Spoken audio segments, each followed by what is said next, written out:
blow fire. And within 2 weeks, I was painted up and blowing fire. Thanks for Christ wine. My hands are rolling. Come and watch it burning. The barrier, the lantern, the ruins you'll find. The accident was certain. Thanks for Christ wine. My new band, Exile on Earth, is not about fire or the makeup. It's more about writing and the group of players I'm playing with. It's 20 plus years of being painted up and blowing fire. There can never be any more flames. I can't burn anymore. So the boyfriend comes over and he goes like this, and you can see like something in his holster. And he says like, you play knock on wood. If you don't play knock on wood, you're gonna have all the instruments piled and the fucking three of you piled on top of the instruments. Right. That's the same look. So I remembered it was on the jukebox. So I went to the jukebox, I put it up on the jukebox, and I had the band pantomime to it. And he loved me, which was even worse. We shot at the Astor Courts in Rhinebeck, New York, which is a beautiful, beautiful property. There were like 100 extras because they were shooting this gigantic ballroom scene. So we shot in this amazing castle, and I got there at 7 o'clock in the evening, and I didn't get home until 7:30 the next morning. That was my first background acting gig. And then I think at noon, I had rehearsal for Little Shop of Horrors. So I was just completely done. I was like, oh my God, am I crazy? Do I ever want to do this? Those are the images of us, and that's the images that are portrayed of us. We see the same images. It becomes part of our reality. The choices you have with these images, you can reject them, you can embrace it, which usually is very destructive.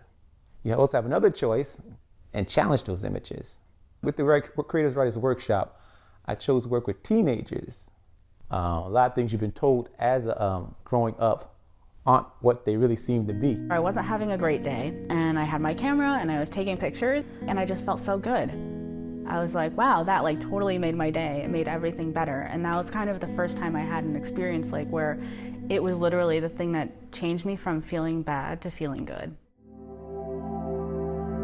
There's nothing that compares to watching a picture just appear on a piece of paper that's sitting in a liquid. It's this magical experience, and it's like a picture that you took.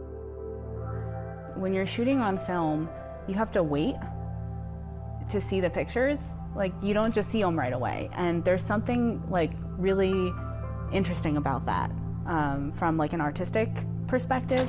Even if you go and develop the film right away, I mean, it's still going to take at least like an hour to be able to even just see the negative. And you're in the darkroom and you're like, wow, I took these pictures. Because there's a little bit of distance between like the time you took it and the time that you're developing, you may have forgotten some of the pictures that you took or like forgot what you did.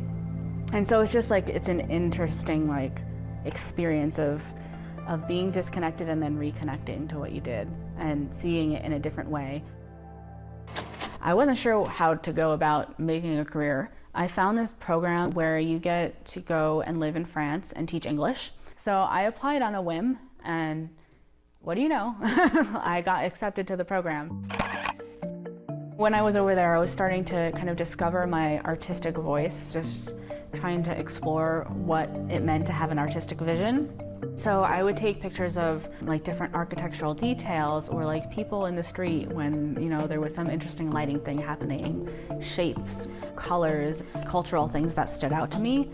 But I was like interested in taking things kind of out of context in a way and making them a little bit more abstract. And the thing that I really liked about that was because I feel like we live such a rushed life, and I really wanted to find beauty in like what was around me and be able to stop and appreciate it. And so I wanted other people to be able to find kind of the ability to look at my pictures and just kind of take a break. I wanted it to be sort of like a meditative moment in a way, where, you know, it gives you permission to stop and like reflect and just appreciate something simple and beautiful.